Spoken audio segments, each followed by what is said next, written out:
Hi, and a warm welcome to the Best is Yet to Come conversations. This is the fourth episode, and I have with me here an amazing guest. I have Rich Morley, who helps leaders and professionals to overcome burnout and also to know then how to prevent burnout and to boost their energy and how to perform under pressure too. And you have a lot of different skills that you come with an amazing story. I'm so happy to have you here, Rich. Oh, thank you, Sana. It's great to be here. And thanks for my charming introduction. Well, I hope I did a little bit justice to everything that you do because you are doing amazing work helping people. And I would love for you to now introduce yourself better and let everyone know, like, what is it that is behind, what is driving you, like giving you energy, and also please share your story leading to it. Okay, sure. So, as you've all guessed, I'm Rich. I My story is that I was ill for very many years, was at film school, finished there, got very ill, was medically retired at a young age, and gave up on life. Unfortunately, I found advanced level Tai Chi and Qigong, and I healed myself, got rid of the illness, transformed my life, and then I decided I wanted to help other people. So my path has led me to becoming a world-class martial artist through my practices, a very high-level Tai Chi professional, and I set out to fix other people because I realized it was more than the medical profession to helping people, and there are many ways that you can help people without just taking tablets. So I've spent the last 20 years doing that, refining what I've learned, traveling the world, studying with the best masters and experts I could find. And since then, I've created various programs to help people to either solve problems with stress, energy, vitality, burnout, etc., and pain, or to superpower themselves essentially so they can function at a higher level. I've been blessed to work with lots of different people throughout that time, from Olympians and world champions, CEOs and business owners. I've helped school children. I ran the UK's first stroke rehabilitation study for the National Health Service for a year. So I've done clinical trials, worked with medical teams. I've helped lots and lots of different people. But that's my mission. That's why I'm here, is to help people to have better, healthier, happier, more balanced lives. Hmm. That's so amazing, and it's so inspiring your journey too.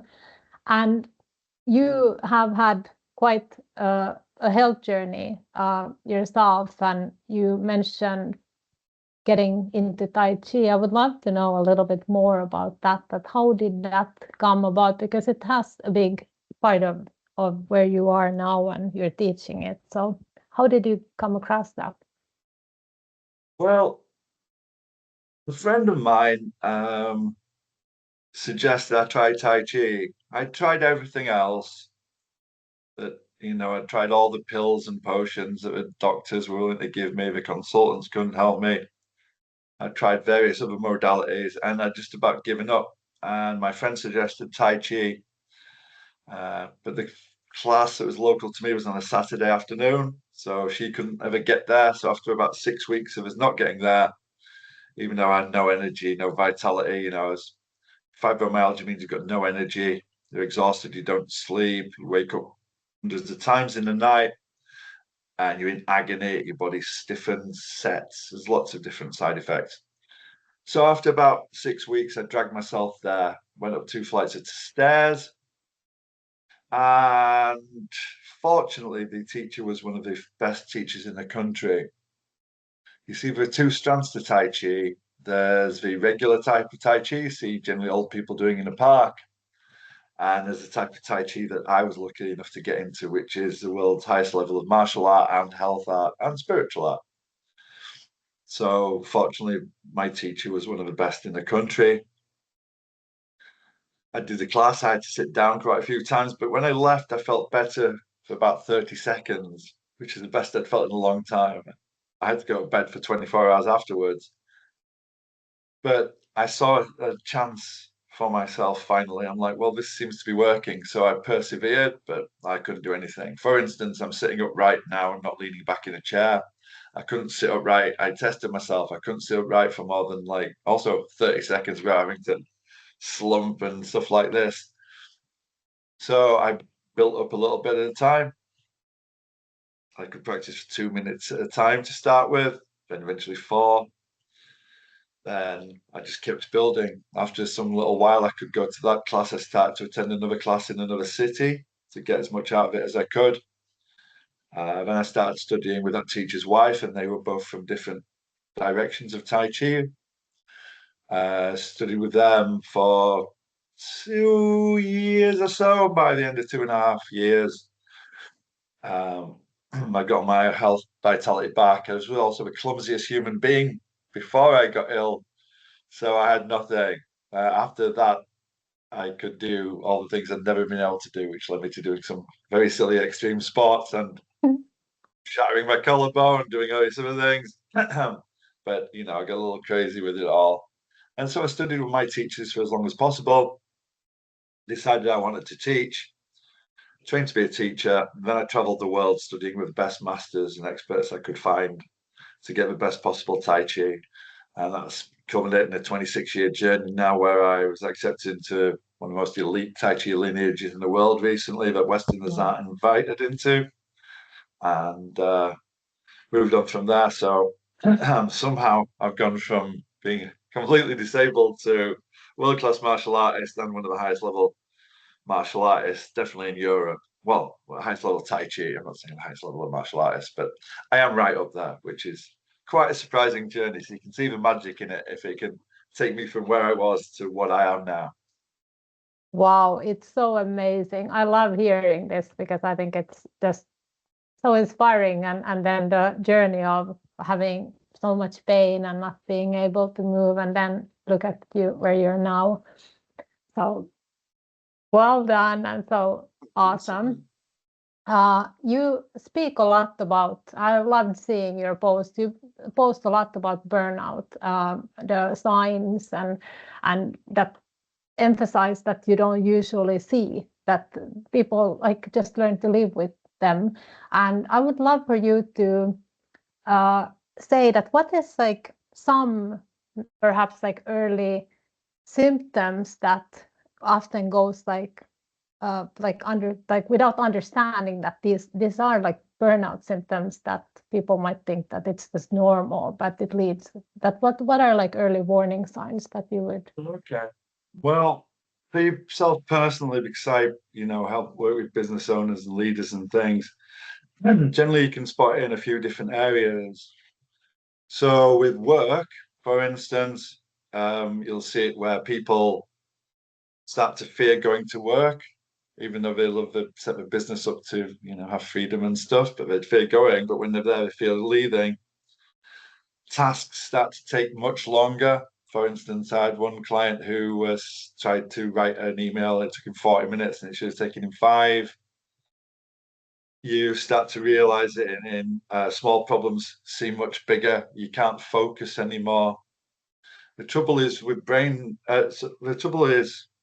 burnout is it affects your brain. It affects your nervous system and it affects your brain. And that's what real burnout is. Your sympathetic nervous system can't take any more. So your prefrontal cortex at the front of your brain starts to shrink, so you can't think properly anymore. And the amygdala, the fear center, goes on high alert and actually gets bigger. So your brain changes, your nervous system's super burnt out, so it can't take anymore. You're in fight or flight mode all the time. So you become fearful of things. You start to recognize it. Small problems become bigger. You also start to recognize yourself getting angry with people. At home, you start to find yourself as being distant from your family, perhaps, not being able to engage, constantly thinking about work. You'll find yourself not being able to get to sleep and waking up at 3 o'clock in the morning, still thinking about all these things. And you just can't shut down. So you start to lose all joy in, family things, in social things, in hobbies and interests, friendships. This all goes by the by with burnout because you just have nothing left. And people don't perceive that.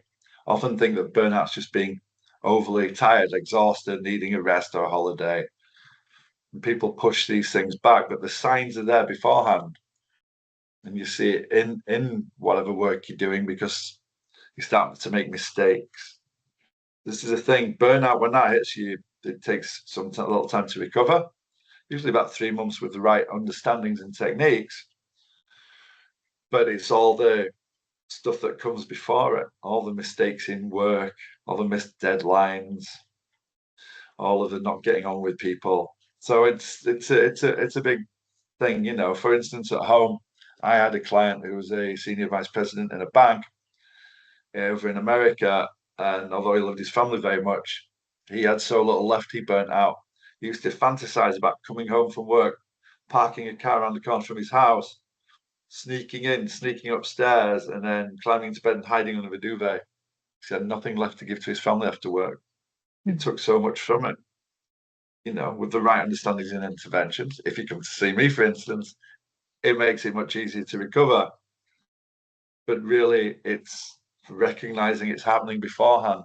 Before, you know, the closer you get to burnout, the harder it is to pull back. You know, if I explain it like you see the things with the nervous system is because many business owners, especially, push themselves too hard. You can think of the sympathetic nervous system, which isn't sympathetic at all, like the accelerator on a car. And the parasympathetic nervous system is like the brakes. So the brakes, the parasympathetic nervous system, is responsible for rest and relaxation and recovery. People don't put the brakes on enough. So they keep accelerating and drive off a cliff, and that's essentially where burnout is. So we need to pull people back before that happens. So it's monitoring and recognizing the signs in themselves and then making some changes in business and in lifestyle to bring that on board, calming your nervous system, because your sympathetic nervous system is also responsible, apart from action and activity, it's responsible for fight or flight. So it keeps us in a state of stress all the time. With stress hormones being dumped into your system constantly, then any little thing pushes you over the edge with that. And this is why we see the overreaction. Mm. Yeah, I love that you mentioned this, that it is so affecting everything, then you cannot like differentiate work than any more from personal life. I think that that is something that we think that we go to work, then we have free time, but then it becomes so all over, like affecting. And you mentioned like the joy goes and energy and everything. You said about your client and you work with leaders. Have you had this? Have you noticed that when they come for you to help, that they kept it almost like it's a taboo, like they kept it to themselves and felt like that they had to somehow resolve it, that it's like almost like a fear to express it, that hey, I'm having this. What's your thoughts, experience? Yes, I think one of the issues is that, again, people don't know what burnout is. They just have a general idea, as I said, of it. So it's a recognition of it. But especially with men, because men, especially if they're running a business or they're a leader of a business, if they own it, or they're a CEO or someone like that, one, men don't like to admit that they're struggling.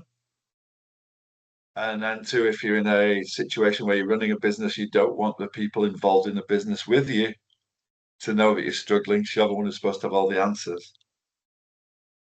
So men find it very hard to disclose these things to anyone, to their loved ones or to their colleagues.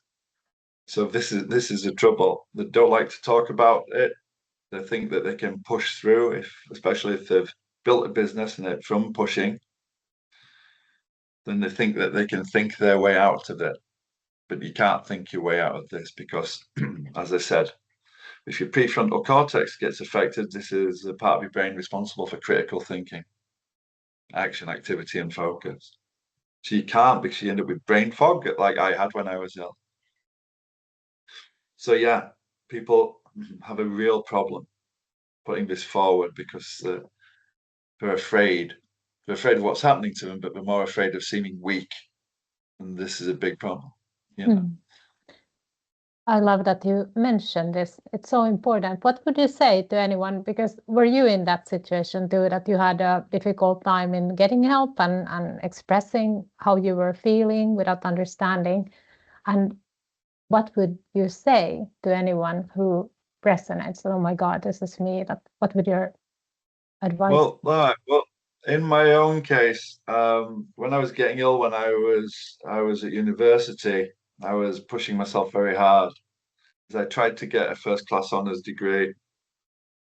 As I tried to run a small business at the same time, and as I tried to do my finals, and I was coming down with fibromyalgia was getting worse. I hit a wall and I burnt out.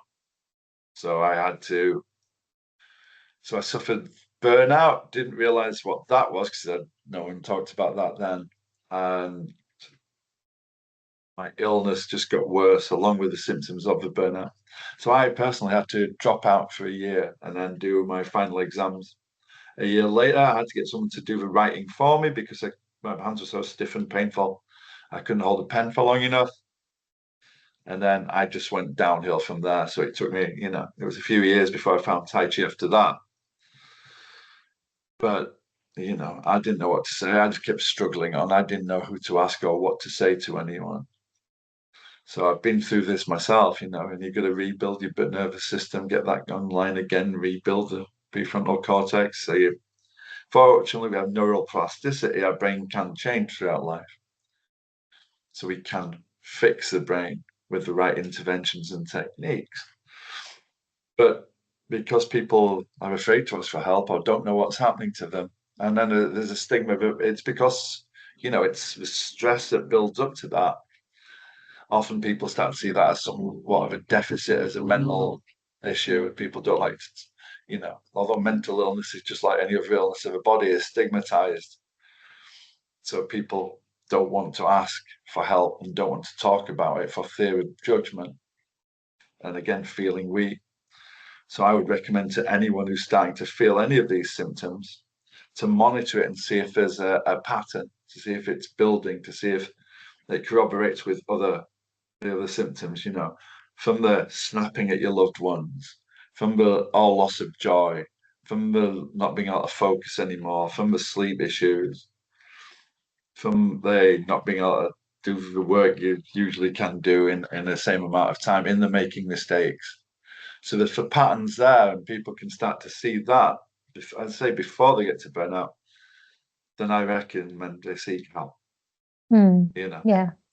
from the simplest thing they could do for themselves, which is learning how to breathe properly, which will start to calm things down, to joining a meditation class, a Tai Chi class, to scaling back their workload, to having good sleep routines, because there's things you can do for better sleep. So there's lots of stuff you can put in for yourself before you get there to turn things around. But asking for help, the old adage, a problem shared is a problem halved, is very true. Just by talking to someone, you know, that can really just help people. Can just take that weight off them. Mm, amazing. Amazing advice. And I agree that it should be much more openly expressed and talked about, the awareness, because mental health is affecting every one of us. It's like, I think it should be normalized as just everyone goes through stuff in life, and then we express it and ask for help when we need it. Shows Yeah. up differently. Yeah. I love that you mentioned breathing and then meditation, and I love your techniques. And I want you to answer this better. Obviously, you're the expert, but a lot of times people have this thought that it's going to be so difficult. Oh, it's too much work and stuff. But what would you say to that? Because I know already your answer, kind of. Well, yeah. So for meditation, people tend to put too much upon that. There are various schools of meditation, but the simplest meditation you can do is creating single pointed focus to take you out of all of the rolling thoughts. People get caught up in the head and they think they are the thoughts, but a lot of thoughts just come and go. The trouble is, if you imagine like leaves on an autumn day blowing past you in the wind. And if you see them going past, it just leaves blowing by. But if you grab one and stare at it and you fixate on it, then it takes everything else away. So you can see that thoughts that we hang on to aren't really everything. People shouldn't fixate on that. So a simplest way to calm the thinking down, to make things more balanced and to calm your system at the same time, is simply to focus upon your breath. All you have to do is follow your breath in and follow your breath out. Excuse me. And by dint of that, as you follow your breath in from the tip of your nose into your body, you don't have to do any particular practice, and then follow it back out. But you'll naturally start to calm your thinking mind down, develop that one point of focus. And at the same time, because you're focusing on the breathing, it's going to go deeper, and that's going to calm your physical systems down. Now people will go, oh, I can't meditate. That was working for half a minute or so, but now I'm thinking again. The important part is to recognize that you are thinking or caught up in a story in your head or whatever it is, and go back to your practice. So you go, oh, well, I'm caught up in that thought, go back to it. And just going back and back. That's all part of a meditational journey too, because of recognition and going back. So it's as simple as sitting nice and upright, balancing your head over your neck, shoulders over your hips. Breathing, you can follow your breath in and feel as if you're breathing down into your lower belly without doing the deep abdominal breathing, diaphragmatic breathing, which is a real bonus. But if you just imagine or feel as if you're breathing down into your lower abdomen, as you follow the focus and breathe in and out down to there, that's all grounding you, centering you, and calming everything down. And this will work within, 3 or 4 minutes. And just taking a break in the day is super valuable. There's an old saying, which is the mind benefits from stillness and the body benefits from movement. But in the West, we've got that the wrong way around nowadays. We're always constantly 24/7 in our heads. Mind never calms down. And the body, we just sit indolently. We might be typing or watching something or driving. People don't get, some people exercise, certainly, but not enough people have movement in their life. Sitting for far too long, people are sitting for up to 11 hours a day, possibly more. That's incredibly bad for you. So getting up and moving around and calming the mind down and taking points in the day to have that stillness is super powerful and super helpful, and needs no drugs, no interventions, no anything. So that's what I recommend for people to start with. That's amazing. I love that saying. That's a super good saying. And so true with today's society that it's like that.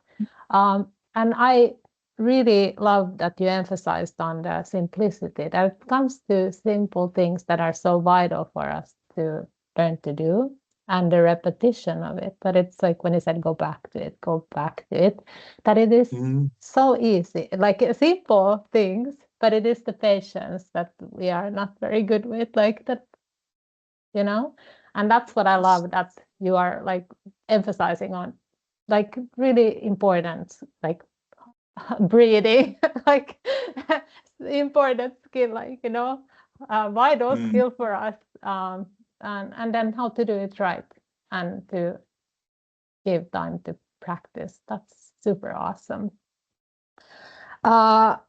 What is something that are you working on something right now that is like something exciting, or where's your focus as of this moment, like in your work? Do you have anything? Okay, well, things I'm working on at the moment is developing my skills more personally.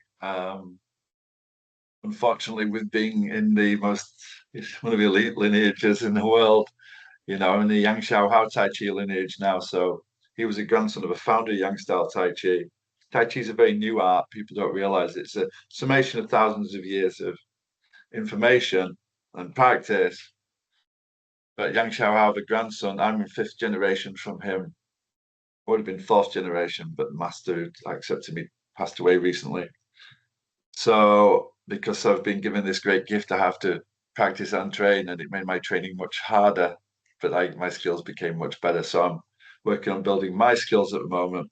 But the other things I'm doing is I am trying to get out more into the world and do more in-person talks to groups and stuff. I've done two in the last month. I just did one last week to HR leaders and business owners, and trying to educate more people so they can prevent all the problems, whether it's in their business and in their employees and teams, or whether it's in them. So that's one of the things I'm doing now, is building my public speaking stuff up and getting out more, doing interactive keynotes where I educate but give people real tools that they can start to use in real time to transform their lives. So busily working on that. That's one of the many things I'm up to at the moment. I've got a lot going on. So we're building the public speaking, getting out there more, and trying to make more of a difference in the world. Amazing stuff, exciting. Exciting things. Did you have something you wanted to add there? Sorry if I interrupted. No. We could go on all day. So much well, Rich, I have this little segment when I have these conversations where I surprise you with a few questions that that you are not that you would have been prepared to know what I would anyways ask you, but this is a little bit different. So just answer whatever comes first to mind. Will do. Yep. These are fun. All right. So I would love to know, Rich, a lesson that you had to learn many times. A lesson that I had to learn many times. Okay, let's think.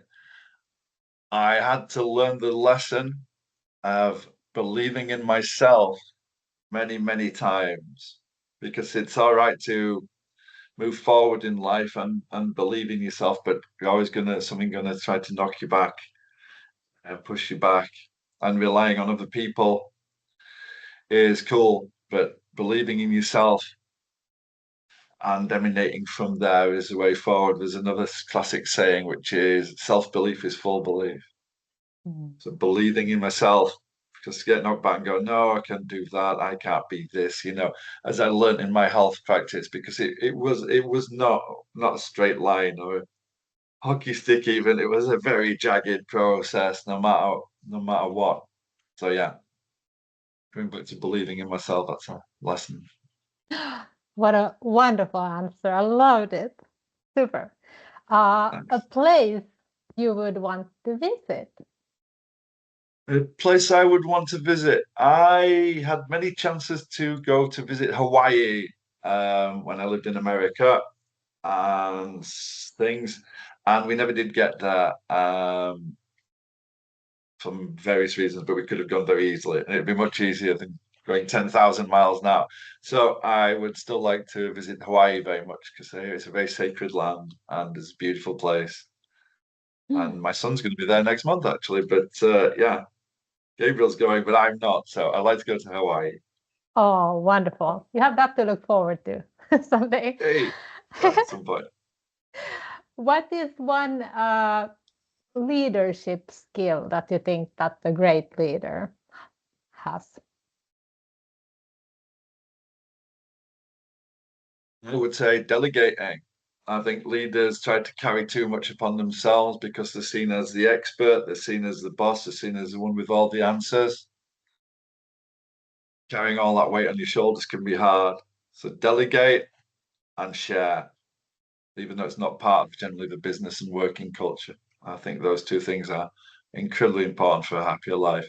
It's all right building a business for freedom, but most people then find themselves trapped and won't let go of the reins because they fear it'll all fall apart.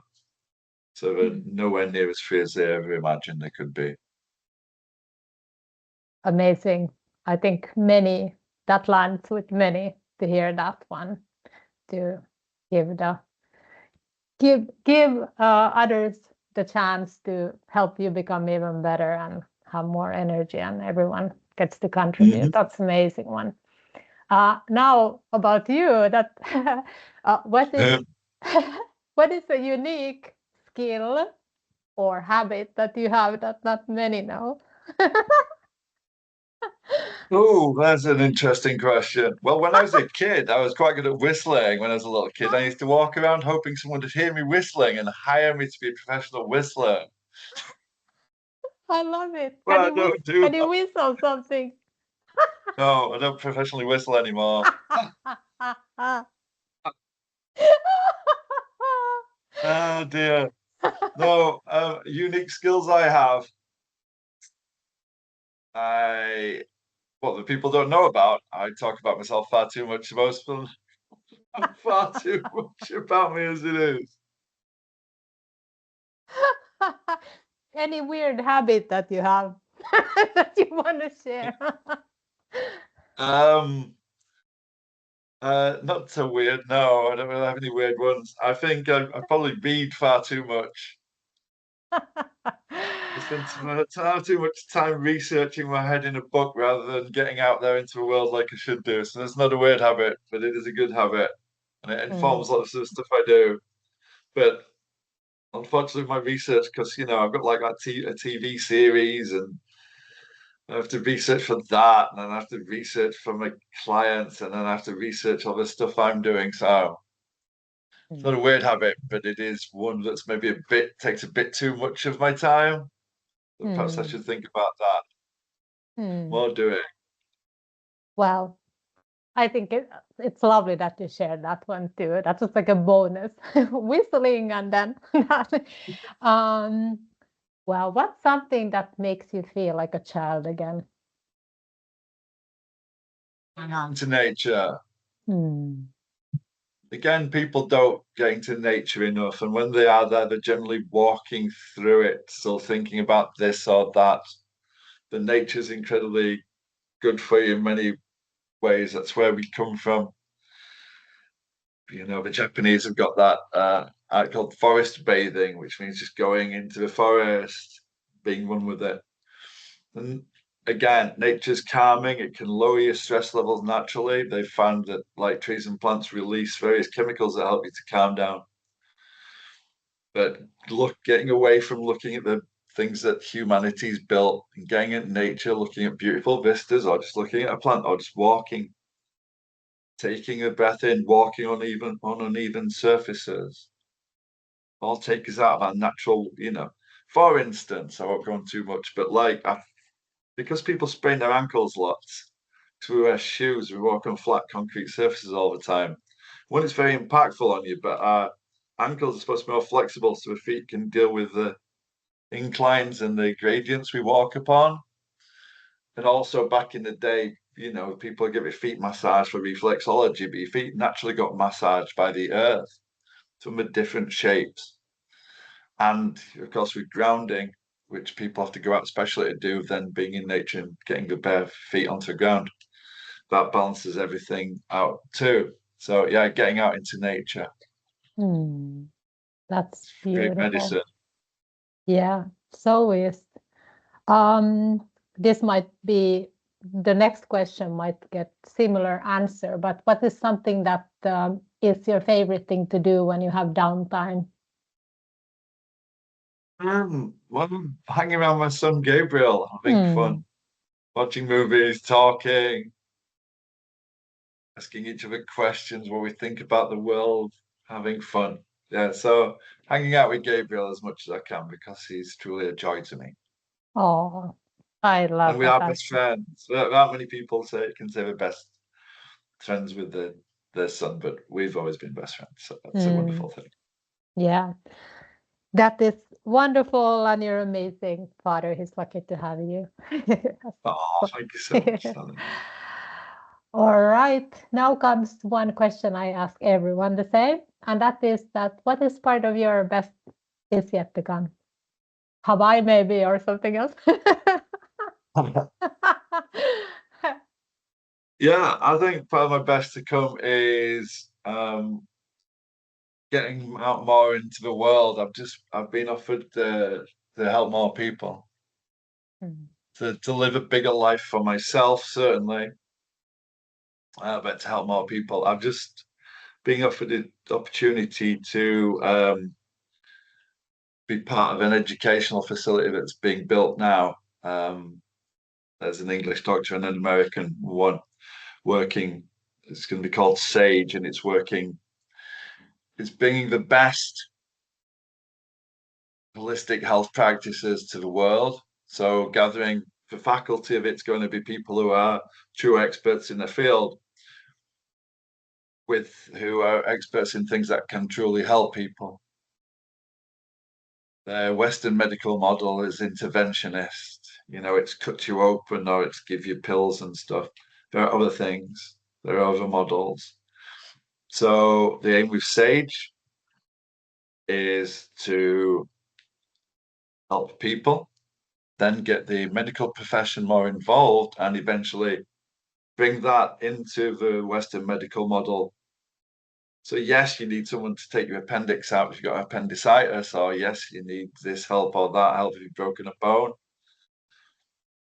But starting to marry the best other practices with the Western practices so we can start to help people more globally rather than just this one corner of things, and for them to start to recognize the deep power of these things, which don't have all the negative connotations of, I know someone who's taking 16 different tablets a day.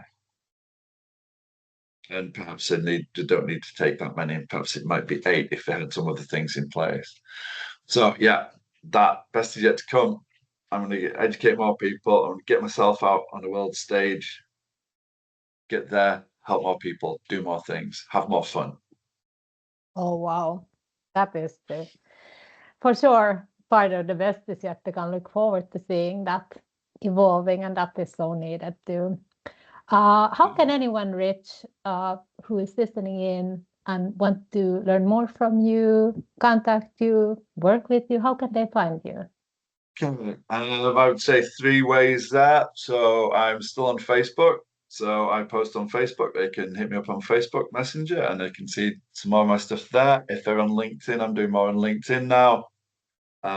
So I post there regularly. You can get in touch with me on LinkedIn and connect with me there. And if people want to contact me, they can email me at richmorley@richmorley.com. Those are 3 ways that people can contact me and know more about what I do. Okay, amazing. You can share with me all your links and I can then put them in the comments so that viewers can or listeners can find them there. Also, you have a book that you've written. If you want to share something about that. Yeah, I've got 3 books out in print. I'm just working off one now Oh, also. wow. Yeah, so there's a Tai Chi class, there's Simple Tai Chi and Beat Stress with Tai Chi. They're available to buy online at Amazon and Barnes and Noble and various other places. Yeah, they're all good. They all do what they say. So yeah, that's the ones. The Tai Chi class, I set out to write that one because there are 1,000,001 books on Tai Chi and they all teach forms and the stuff. And you do need a teacher, but I created that as an adjunct to it to create the best book possible to help people to give them an inroad into Tai Chi so they could start to find some of the benefits that I've found. You don't have to do elite level Tai Chi. The old saying is any Tai Chi is good enough. So there are massive benefits to be found in the Tai Chi classes that are all around the world. And if you want to have superpowers like I have, super health and all the other stuff, you have to search a little bit further. But my books are a great way in. Amazing. If you can share the links to those two, then we'll put I them will there. do. Thank you. Awesome. Now, finally, do you have any last words of wisdom? Anything you want to say? Words of inspiration to anyone listening in? Okay. It's often weird that people find me inspiring, and I get told that I'm inspiration to people, which is quite funny, really, just being me and knowing where it came from. But I would say that if we look at me and my story, no matter where we're at, there's always room for improvement. We can always be a better person, better than we were today, tomorrow. There's always a chance to create a better life for ourselves. That's beautiful. Thank Thank you so much, Rich, for this amazing conversation with you. It's been a pleasure to have you here. Oh, thank you very much, Sandra. It's been great talking to you. And I hope this helps some people. I'm sure it will help many. Um, I want to lastly say that just look into the comments and connect with Rich and follow him, and then be brave to contact him if you feel that you need help in any of the areas. Don't be alone with them. And lastly, I always say that remember that it's all within you, that you got this, and your best is yet to come. Thank you, everyone. And thank you, Rich. My pleasure, Sandra. Thank you.